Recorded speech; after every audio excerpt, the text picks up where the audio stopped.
혹시 가족 중에 지인 중에 또는 가까운 지인이나 가족 중에 이런 성향의 사람을 만난 적이 있으신가요? 여간에서 자기 잘못을 자기가 잘못했다고 인정 안 하는 사람, 최대한 자기 고백을 기피하는 사람. 제가 이제 제가 원천교회에서도 한두 번 제 실제 이야기를 나눈 적이 있는데, 사실 우리 넥스트 처치에서는 잘 이야기하기가 좀 약간은 뭐랄까 좀 창피하기도 하고 당사자가 또 이 안에 있기도 한데, 2009년도에 저희 가족이 두 번째 안식년을 받고 독일의 BFA Black Force Academy라고 하는, 여기 이제 Black Force Academy 출신도 있는데, 거기에 가서 이제 1년 동안 저희 가족이 섬기기로 하고, 저희 내외가 같이 섬기기로 하고 갔어요. 저는 거기 가서 성경을 가르쳤어요.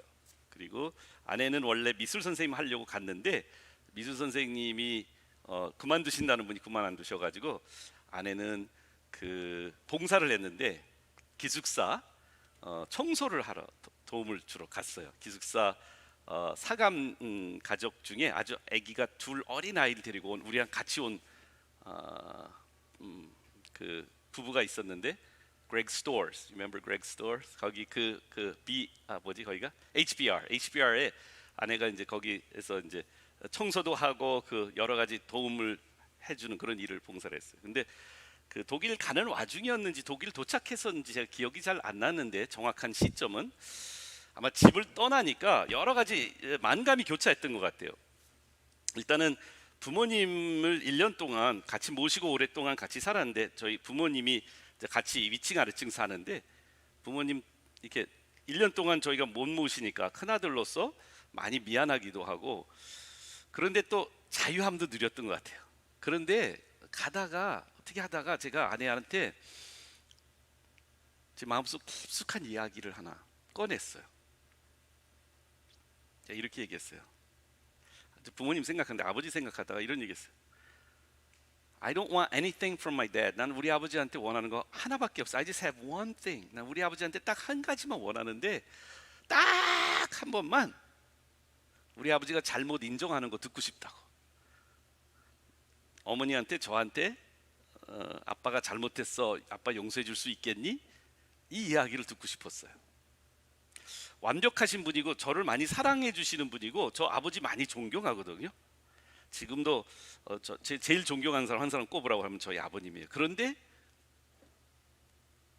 잘못했다고 인정하는 거 잘 듣기가 어려웠던 분인 것 같아요. 그렇게 하고 그냥 도착을 했는데, 그때 제 자녀가 4명이었고, 그 4명 중에 첫째 아론 형제는 그때 고등학교 3학년이었고요. 그리고 이제 샤론이가 고등학교 2학년, 11학년이죠. 그리고 이제 8학년, 뭐 2학년, 3학년 이렇게 자녀들이 다 있었는데, 마침 이제 고등학교로 다른 데 기숙사 학교에 있다가 한국에 있을 때도 저희랑 떨어져 있었던 아론이, 샤론이가 같이 합류를 하면서 1년 동안 다시, 그러니까 사춘기에서 이제 대학교 가기 직전에 나이가 된 아들이 또 딸들이 저희랑 같이 생활을 하게 되는데, 생각보다 쉽지 않았어요. 여러분들 사춘기 시절 기억나세요? 근데 이제 뭐 한국 같으면 뭐 늦게까지 학원 가고 그러니까 부모 아버지를 거의 만날 시간이 없잖아요. 근데 독일에 갔는데 갑자기 머리가 다 큰 아들이 이제 같이 또 아버지랑 거의 24시간을 보내는 거예요. 하루 종일 같이 같은 학교도 가고 같은 집에 있고. 근데 독일에 갔는데 할 게 없는 거예요. 학교 끝마치고 3시에 집에 오면 할 게 없어. 왜 그러냐면 텔레비가 영어로 나오는 게 아무것도 없고 독일만 말만 나와가지고, 우린 독일말 하나도 모르니까 할 게 그 동네는 정말 없는 동네라. 그러니까 뭐 가만히 있으면, 사람들이 오래 같이 있으면 어떻게 되죠? 많이 싸워요. 근데 특별히 그런 동물의 왕국, 옛날에 애니멀 킹덤, 이 영화 보시면, 다큐멘터리를 보시면 젊은 숫사자가 그 늙은 숫사자한테 이제 도전하는 그 장면들이 좀 나오잖아요. 아마 그런 좀 약간 그 동물적인 그런 에너지가 있었던 것 같아요. 그래서 저하고 아들하고 관계가 되게 안 좋았어요. 그래서 도착하고 얼마 안 있다가 뭐가 일어나면 둘이 계속 충돌을 하는 거예요. 그러면 이제 우리가 오래된 밴 하는 데를 저희가 이제 구입을 해서 가족 6명이니까 밴으로 왔다 갔다 학교를 다니는데 차 안에서 싸우기도 하고 그러면 이제 나머지 가족들은 다 이제 집으로 먼저 들어가고 막 이런 상황들이 계속 반복이 됐어요. 근데 좀 한 달 정도 지났을까 2달 정도 지났을까 독일에 있는데 하루는 우리 아들이 저 밤늦게 다음날 수업 준비하고 있는 저를 찾아와서 밤중에 아빠한테 할 말이 있다는 거예요. 그런데 그때 한 이야기가 제가 잊을 수가 없어요. 벌써 들어올 때부터 약간 훌쩍훌쩍 이랬던 것 같아요. 모르겠어요. 뭐 많이 생각하고 왔던 것 같아요. 근데 아빠한테 할 얘기가 있어. 그래서 뭔데? 그랬더니 나 아빠한테 소원 딱 하나밖에 없거든. 아빠가 잘못한 거 인정하는 거 듣는 게 내 소원이야. 이 얘기를 하는데 와 제가 막 마음속에 제 유일한 아버지한테 바랬던 것이 우리 아버지가 잘못 인정하는 건데 그거를 제가 들으니까 제가 그 자리에서 참 쿨한 아빠 같았으면 이랬을 것 같아요. 그래 맞아, 나 잘못 인정 잘하지 않지, 미안해, 내가 그동안에 너한테 너무 내 주장만 피고 성인이 된 너를 내가 인정하지 못해서 미안해 하고 이렇게 얘기했으면 얼마나 쿨한 아빠였어요. 근데 거기서 아니야, 엄마한테 물어봐, 나 맨날 잘못했다고 엄마한테 인정한단 말이야. 그리고 막 아들한테 오히려 제 변명을 하고 막 그랬던 기억이 나요. 우리는 왜 자기 잘못을 인정을 못할까요? 왜 나는 내 죄를 고백하는 게 그렇게 쉽지 않을까요? 그렇게 그냥 얼버무리고 거의 한 해가 다 지나갔습니다. 이제 한 2달이면 저희가 독일을 떠나 다시 한국으로 와야 되는데 그때 학교의 총감이었던, 학교의 총책임자였던 팀 슈먼이라는 선생님이 저를 자기 사무실로 부르더니 이제 1-2달 있으면 졸업식이 있는데 혹시 제가 성경 선생님이었는데 제가 졸업 설교를 할 수 있냐고 물어보는 거예요. 물론 이제 약간 겸손을 떨어져, 아유 뭐 설교할 사람들 많은데 왜 나한테, 이러면서 막 겸손을 떨었는데 마음속에는 사실 되게 하고 싶었어요. 왜 그러냐면 1년 동안 제가 설교를 못 해가지고 얼마나 근질근질거리는지, 한국 교회가 없는 거예요 그 근처에. 그러다가 독일 교회 가서는 내가 설교를 할 수가 없잖아요. 근데 딱 그 학교에 채플도 있고 거기 주말에 그 학교 안에서 모이는 우리와 같은 교회가 있는데 한 번도 저한테 설교를 부탁을 안 한 거예요. 학교에서도 안 하고 교회에서도 안 하고. 그러니 졸업식에 설교하라니까 제가 얼마나 그 표정 관리하는 게 되게 힘들었거든요. 집에 와서 막 생각을 했어요. 야, 이거 설교 잘해야 돼. 졸업 설교야. 마지막 설교야. 나 마지막 이 학교에서 내가 어떤 좋은 임프레션을 남기고 갈 수 있는 거야. 그래서 생각을 하다가 기발한 아이디어가 나서 제가 설교 제목을 정했어요. 이 신명기 32장 말씀에 보면 이런 말씀이 있어요. 졸업 설교로 제가 정했던 텍스트였는데 하나님 말씀이 이런 말씀이 있거든요. 여호와의 분깃은 자기 백성이라 야곱은 그가 택하신 기업이로다. 여호와께서 야곱을 황무지에서 짐승이 부르짖는 광야에서 만나시고 호위하시며 보호하시며 자기 눈동자같이 지키셨도다. 이 말씀, 여호와께서 이스라엘을 눈동자같이, 우리 그런 기도 있죠. 하나님이 눈동자같이 우리를 사랑하시고 굽어 살피시고 이런 이야기. 근데 제가 그 주제를 가지고 Father's Eyes, 아버지의 눈동자, 이 설교 제목을 정했어요. 졸업 설교를. 그리고 너무 기발한 아이디어가 생각이 났어요. 저는 이 아이디어가 생각이 나야 설교가 재밌거든요. 뭐였냐면 졸업생이 76명, 지금도 안 잊어버려요. 76명의 졸업생들이 있었는데 그 졸업생들의 사진을 그때 이제 앨범에 있는 사진 파일을 다 받아가지고 제가 이렇게 딱 눈동자만 도려냈어요. 사진 그 JPEG 파일을 이렇게 눈동자만 도려내고 그 눈동자를 PPT 파일로 이렇게 계속 나오게 하면서 졸업생 부모가 오면 자기 아이 눈동자 맞춰보라고 이제 요거 하려고. 그리고 이제 노래도 하나 준비를 시켰어요. 제 졸업반에 그 여자아이가 음대를 간다고 준비하고 있었던 자매가 한 명이 있었는데 그 아이한테 에이미 그랜트의 노래 She's got her father's eyes, 아버지의 눈동자를 가진 딸 이야기가 찬양이 있는 CCM 가수 노래가 있어서 그것까지 준비를 시켰는데 졸업식 전날 막 열심히 제가 이제 설교 준비를 하려고 그랬는데 원고를 얼마나 많이 썼는지 몰라요. 막 뭐 여러 가지 그 준비를 다 했잖아요. PPT도 만들었고. 근데 그 당시에 이 사진을 갖다가 이렇게 막 이 여러 가지 그 멋있는 기능을 영상으로 만들고 싶었거든요. 근데 그게 제가 혼자 실력으로 안 돼가지고 어떻게 했냐면 한국에다 보냈어. 근데 이걸 다시 봤는데 독일은 인터넷이 너무 느려가지고 16시간 걸려서 그 비디오 파일까지 다 받아서 준비를 다 해놨는데 마지막 날 설교 준비하는데 밤이 2시가 되는 데까지도 설교 준비가 안 되는 거예요. 막 마음속에 지웠다가 썼다가 지웠다가 썼다가 지웠다가 막 하는데 도저히 설교 준비가 안 되는데 막 그날 마지막에 하나님이 이 말씀을 내가 설교하는 말씀을 준비하는데 저한테 이런 말씀을 이 말씀 안에서 저한테 하시는 걸 제가 느꼈던 거예요. 마치 독수리가 그 다음 구절이 이거거든요. 마치 독수리가 자기 보금자리를 어지럽게 하며 자기 새끼 위에 너풀거리며 그 날개를 펴서 새끼를 받으며 그의 날개 위에 그것을 엎는 것 같이 여호와께서 홀로 그를 인도하셨고 그와 함께한 다른 신이 없었도다. 독수리가 자기 새끼를 품듯이 하나님께서 이스라엘 민족을 품어주신다는 것. 여호와의 눈동자같이 아끼시는 이스라엘 민족을 생각하는데 하나님이 저한테 그 말씀인데 마음에 컨빅션을 주시더라고요. 하나님이 이런 질문을 던지시더라고요. 너 지금 뭐하니? 설교 준비요. 누구의 설교 준비인데? 졸업생들을 위한 설교 준비. 그런데 하나님이 뭘 보여주셨냐면 너를 위한 졸업식이 아니잖아. 이 졸업생들 중에 너한테 제일 가까운 졸업생은 바로 너희 집에 함께 살고 있는 네 아들이야.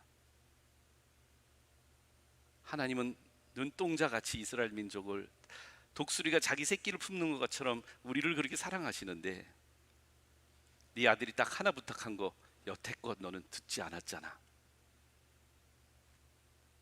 너 아들이 원하는 게 뭐였니? 잘못을 한번 인정하는 거 아니었니? 그날 밤에 하나님한테 컨빅션을 받으면서 설교 준비하다가 너무 지쳐서 네 하나님 제가 잘못했습니다. 그리고 그 자리에서 원고는 안 써지고 먼저 우리 아들한테 고백의 편지를 썼습니다. 근데 고백의 편지를 다 쓰니까 정말 제 마음에 있는 모든 것들이 막 이렇게 쏟아져 나온 것 같았어요. 잠들어 버렸어요. 아내가 막 깨우는데 빨리 졸업식 가야 한다고 깨운 거예요. 아침 10시에 졸업식 가는데 9시에 일어난 것 같아요. 어머, 설교 준비가 안 된 거예요. 그런데 어떻게 아침에 일어나서 프린트한 그 편지, 저의 고백 편지를 아론이한테 주고 둘이 같이 졸업식장을 가는데 제가 가면서 그랬어요. 아론아 미안해, 아빠가 설교 준비가 안 됐는데 혹시 그 편지 나한테 다시 줄 수 있니?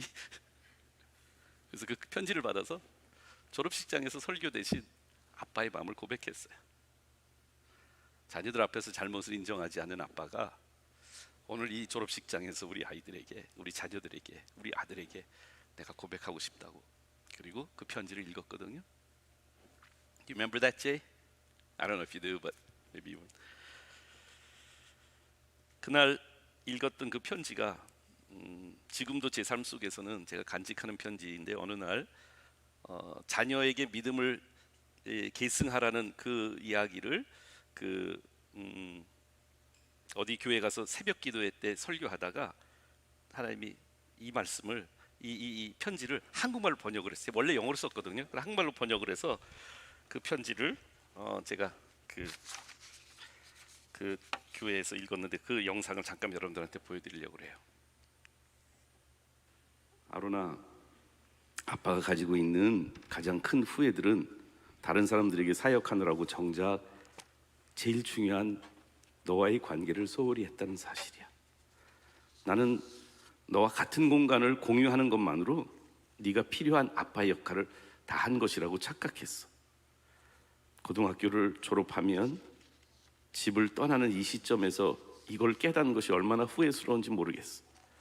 너는 그런 아빠의 불찰을, 그리고 아빠를 다른 사람과 같이 나눠야 한다는 사실을 한 번도 불평하지 않고 이건 너에게 주어진 소명이라고 잘 수용해 주었는데 나는 너의 그런 깊은 생각을 헤아리지 못하는 어리석은 아빠였다. 머리로는 아론이가 다 컸다고 생각했지만 실제로는 너의 성숙함을 잘 인정하지 않는 아빠의 모습이 너무 부끄러워.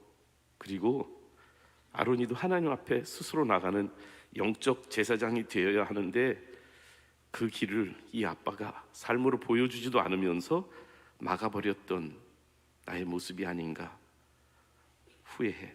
하나님께서 나에게도 그리고 너에게도 너무 특별한 믿음의 유산을 물려받도록 축복하셨는데 이런 하나님의 축복을 흘려버리지 말고 주님께 잘했다, 착하고 충성된 종아, 작은 일에 충성했으니 내가 더 큰 것을 맡기려고 하시는 음성을 들을 수 있는 너와 내가 되기를 기도할게.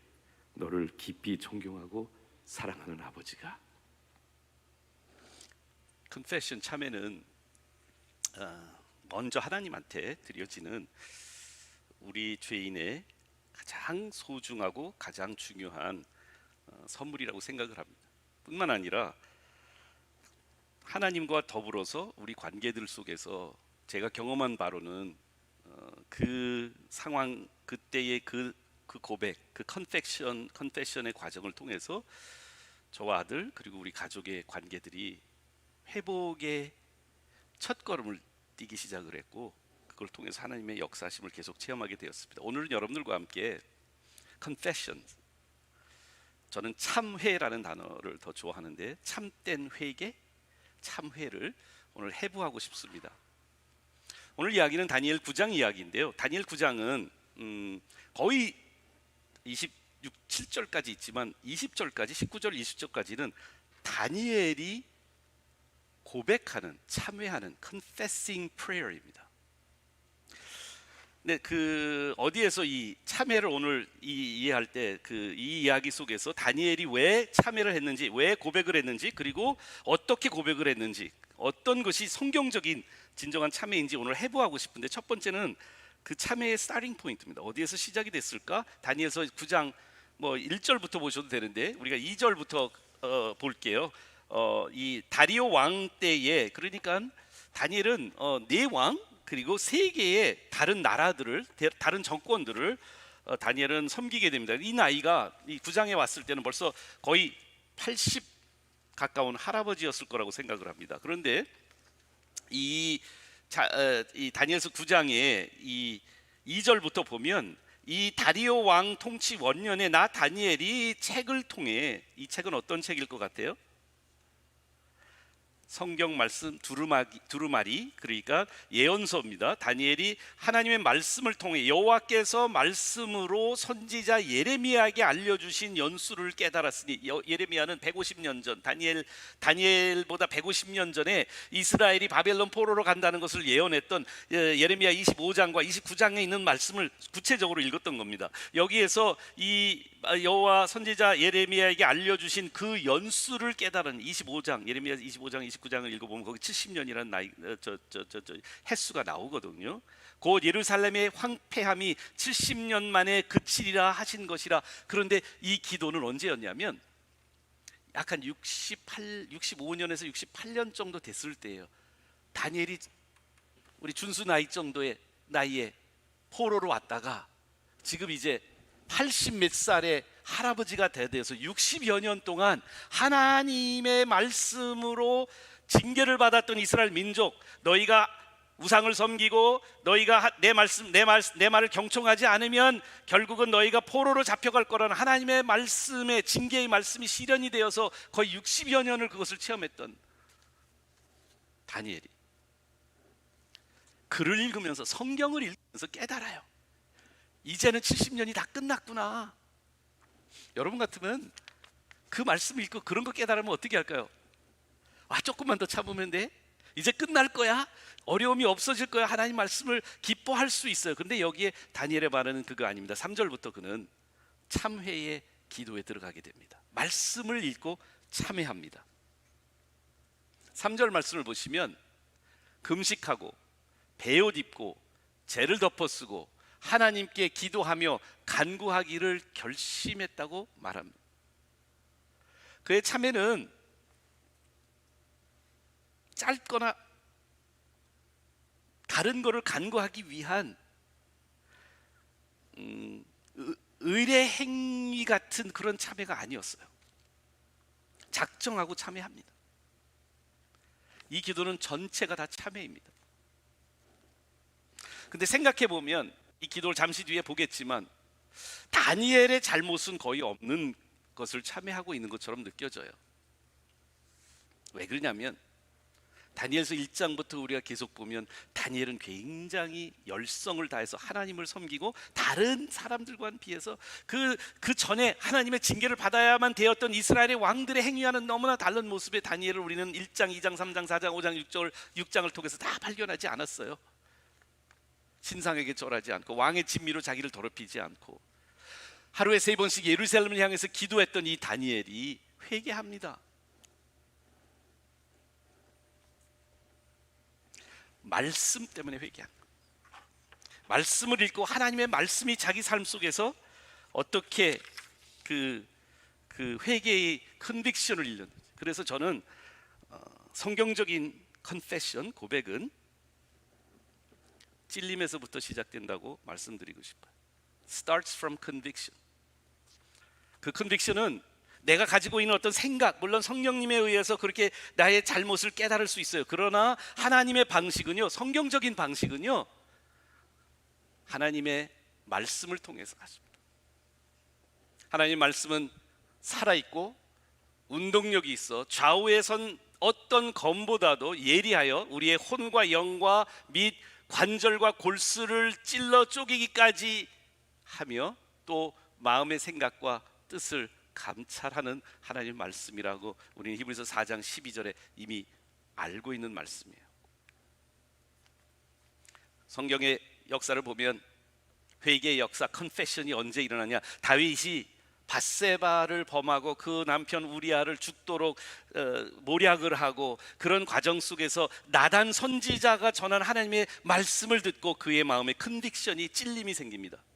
요시야 왕 시대에 그 많은 왕들이 우상 신당을 만들고 이스라엘 민족들을 하나님으로부터 우상 쪽으로 자꾸 이방 신들에게 이끌어가고 있는 그 상황 속에서 요시야 왕 시대에 제사장 hil기야가 성전을 청소하고 다 재정비하다가 거기에서 율법책이 나온 것을 요시야 앞에서 읽기 시작을 합니다. 그때 요시야 왕이 옷을 찢고 재를 두루쓰고 회개를 하기 시작합니다. 컨페싱이 일어나고 이스라엘 왕국의 새로운 부흥의 시대가 요시야 왕 시대 때 일어납니다. 느헤미야 에스라를 읽어보세요. 느헤미야 8장에 보면 학사 에스라가 이스라엘 민족 앞에서 다시 그 성전과 무너졌던 성전과 성곽을 재건하는 그 상황 속에서 에스라가 율법사 학사 에스라가 율법을 읽기 시작하니까 이스라엘 민족이 통곡을 하는 장면을 우리는 느헤미야 8장에서 발견할 수 있습니다. AD 354년도에 로마에서 이 기독교가 이제 막 그 국교로 지정이 되고 나서 교부들이라고 그래요. Church Fathers 중에 가장 대표적이고 가장 유명했던 세인트 어거스틴의 글 참회록에 보면, 컨페션에 보면 이런 글이 나옵니다. 그의 컨버전 이야기예요. 무화과 나무 아래서 털썩 주저앉았고 내 눈에서 눈물이 하염없이 흘러나왔습니다. 그런데 갑자기 이웃집에서 담 너머 어떤 아이의 노래소리가 내 귀에 들려왔습니다. 소년의 음성인지 소녀의 음성인지 구분할 수 없었지만 Take up and read, take up and read, take up and read, 집어들고 읽어라, 집어들고 읽어라 라는 구절이 반복적으로 들렸습니다. 그것을 듣고 그런 소리를 내면서 노는 아이들의 놀이가 있는지 열심히 생각해 봤습니다. 그러나 그것은 내가 전에 결코 들어본 적이 없는 노래였습니다. 마침 옆에 사도 바울 서신이 포함된 신약 성경을 두었는데 그것을 집어들고 펴서 제일 먼저 내 눈에 닿는 부분을 조용히 읽었습니다. 낮에와 같이 단정히 행하고 방탕하거나 술 취하지 말며 음란하거나 호색하지 말며 다투거나 시기하지 말고 오직 주 예수 그리스도로 옷 입어 정욕을 위하여 육신의 일을 도모하지 말라. 로마서 13장 13절과 14절의 말씀, 나는 더 이상 읽지 않았습니다. 더 읽을 필요가 없었습니다. 그 구절 끝부분에 이르는 바로 그 순간 마치 확신의 빛이 내 마음에 쏟아져 들어온 것 같았고 모든 의심의 어둠이 사라졌기 때문입니다. 14살에 독실한 크리스천이었던 모니카, 엄마 모니카의 기도를 뿌리치고 엄마의 그 영적인 많은 영향력을 버리고 그는 14살 나이에 카르티지라는 큰 도시에 가서 공부를 시작하면서 허랑방탕한 삶을 15년 동안 살았습니다. 레지르메 차여, 사생아도 낳고 여자와 결혼도 하지 않은 채 이런 여자 저런 여자들과 많이 살았던 어거스틴은 이 순간 자기의 여러 가지 죄성의 삶들, 성중독의 삶들을 말씀으로 그는 완전히 찔림을 당한 거예요. 그래서 낮에와 같이 단정히 행하고 방탕하거나 술 취하지 말고 음란하거나 호색하지 말고 다투거나 시지하지 말고, 이 모든 말씀들이 자기를 가르치는 것을 깨닫고 거기에서 꼬꾸라져서 예수님을 영접하며 그때부터 세인트 어거스틴의 삶은 180도 다른 삶이 되기를 시작을 합니다. 그러니까 그의 인생을 9권의 책으로 된 컨페션이라는 책을 쓰면서 그는 참회를 호소했던 겁니다. 다윗, 요시야, 에스라, 어거스틴 다 그의 고백은 하나님의 말씀에서부터 시작이 됐습니다. 넥스트 출치가 시작하면서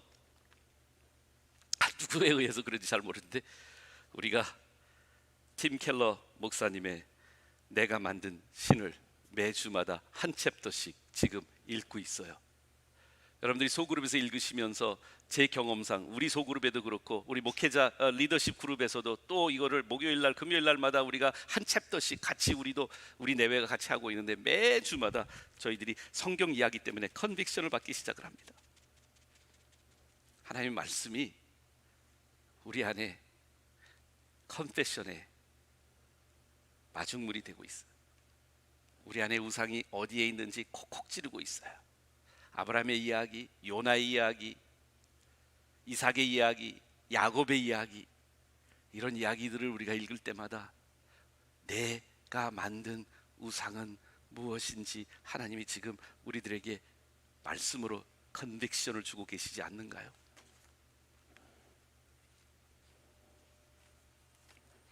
다니엘은 하나님 말씀을 읽다가 찔림을 받습니다. 누구보다도 열심히 신앙생활 하려고 노력했던 다니엘은 한평생 하나님을 실망시키지 않으려고 몸부림쳤던 그 다니엘이었어요. 그럼에도 불구하고 예레미야 말씀을 읽는 순간 우리가 왜 바벨론에 70년 동안 포로 생활을 할 수밖에 없었는지 하나님의 큰 말씀과 섭리의 그 뜻을 깨닫는 순간 그의 기도는 이렇게 됩니다. 9장 5절에서 15절 말씀을 보면 제가 읽어드릴게요. 우리는 이미 범죄하여 패역하여 행악하며 반역하여 주의 법도와 규례를 떠났사오며 우리가 또 주의 종 선지자들이 주의 이름으로 우리의 왕들과 우리의 고관과 조상들과 온 국민에게 말씀한 것을 듣지 아니하였나이다. 주여, 공의는 주께 돌아가고 수치는 우리 얼굴로 돌아옴이 오늘과 같아서 유대 사람과 예루살렘 거민과 이스라엘이 가까운 곳에 있는 자들이나 먼 곳에 있는 자들이 다 주께서 쫓아내신 각국에서 수치를 당하였사오니 이는 그들이 주께 죄를 범하였음이니이다. 주여, 수치가 우리에게 돌아오고 우리의 왕들과 우리의 고관과 조상들에게 돌아온 것은 우리가 주께 범죄하였음이니이다.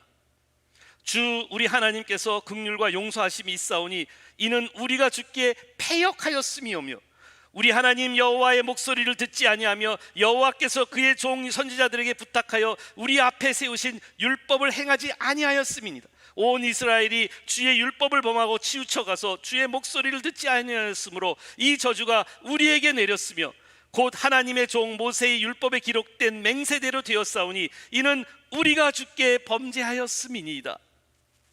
주께서 큰 재앙을 우리에게 내리사 우리와 및 우리를 재판하던 재판관을 쳐서 하신 말씀이 이루었사오니 온 천하의 예루살렘에서 일어난 일 같은 것이 없나이다. 모세의 율법에 기록된 대로 이 모든 재앙이 이미 우리에게 내렸사오나 우리는 우리의 죄악을 떠나고 주의 진리를 깨달아 우리 하나님 여호와의 얼굴을 기쁘게 하지 아니하였나이다.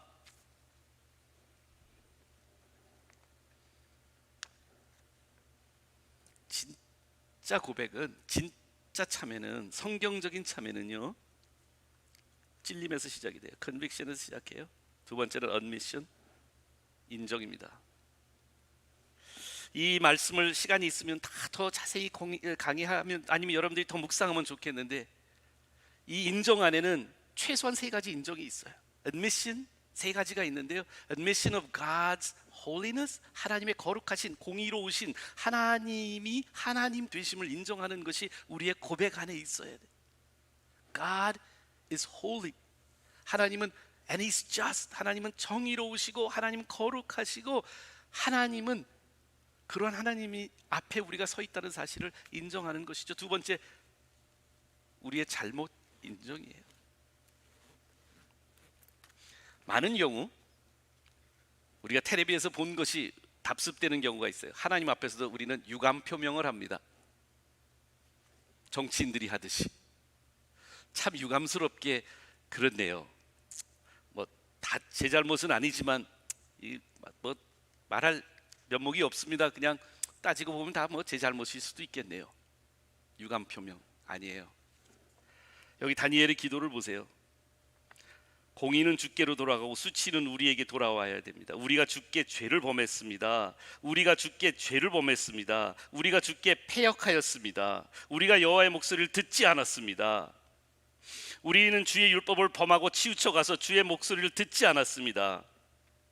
우리가 주께 범죄하였습니다. 한 6가지 다른 히브리어로 6가지 다른 죄의 그 단어들을 활용하면서 내가 무엇을 어떻게 왜 잘못했는지를 명확하게 시인하는 것입니다.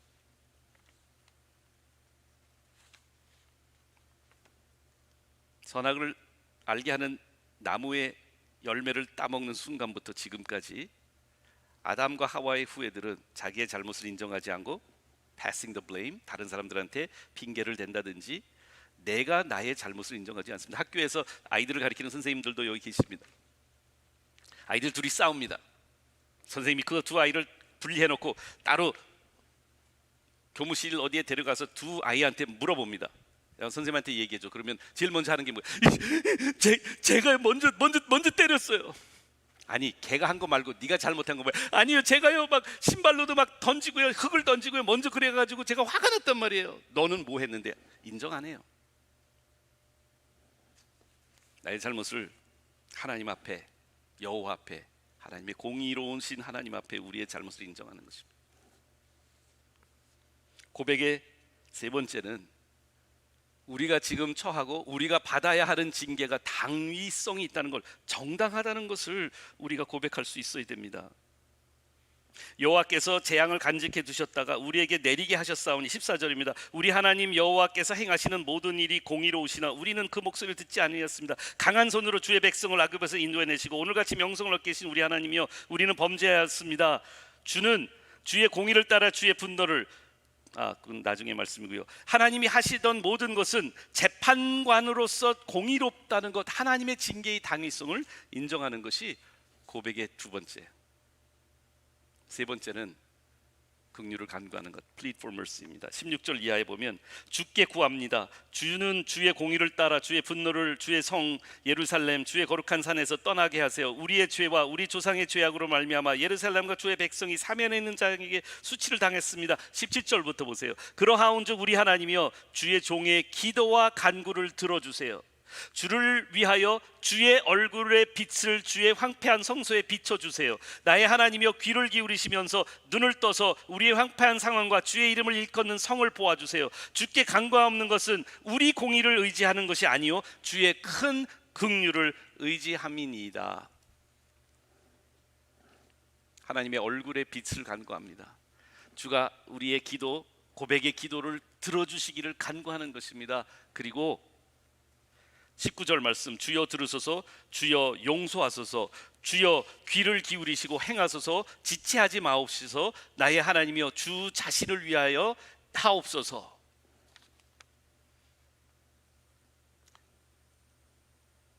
우리의 고백, 우리의 confession, 우리의 참회는 이 세 가지를 전제 조건과 또 필수 조건으로 가지고 있는 것입니다. 하나님의 말씀으로 우리 안에 컨빅션, 하나님이 조명해 주시고 성령의 검으로 해부해 주시고 수술해 주시는 그 죄의 부분들을 수용해 드리는 겁니다. 찔림을 말씀으로 받기를 기뻐하는 것입니다.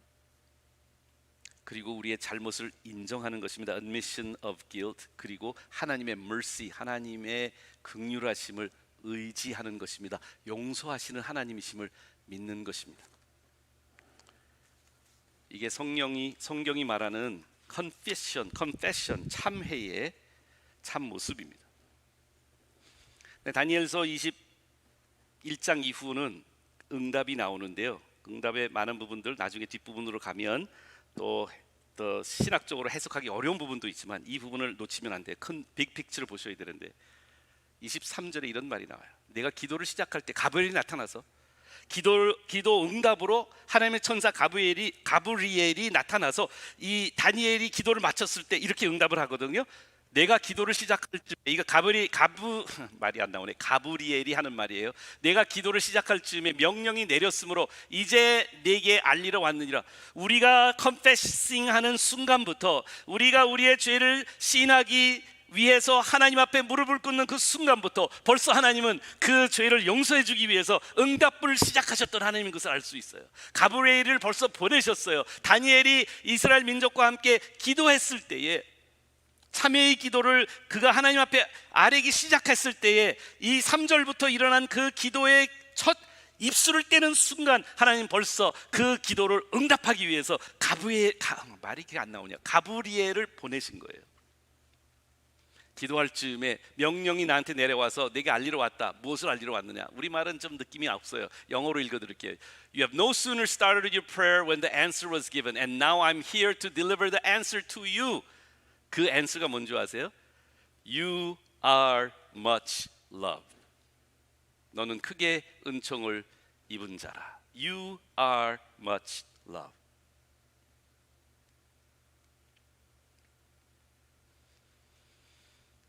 우리의 용서를 주시기 위해서, 용서하기 위해서 기다리고 계신 하나님처럼 용서하지 못해 안달이신 그 하나님께서 우리의 고백이 일어난 순간부터 하나님은 고백에 대한 컨페션에 대한 하나님의 answer를 준비하고 계세요. You are much loved. 그런 하나님이 우리를 섬기시는 하나님이에요. 근데 놀라운 것은 이 스토리 안에 정작 컨페션을 해야 되는 사람들은 다니엘이 아닐 수도 있었어요. 근데 이 단어 속에 이 구장 안에 가장 많이 나오는 단어가 뭐냐면 우리라는 단어예요.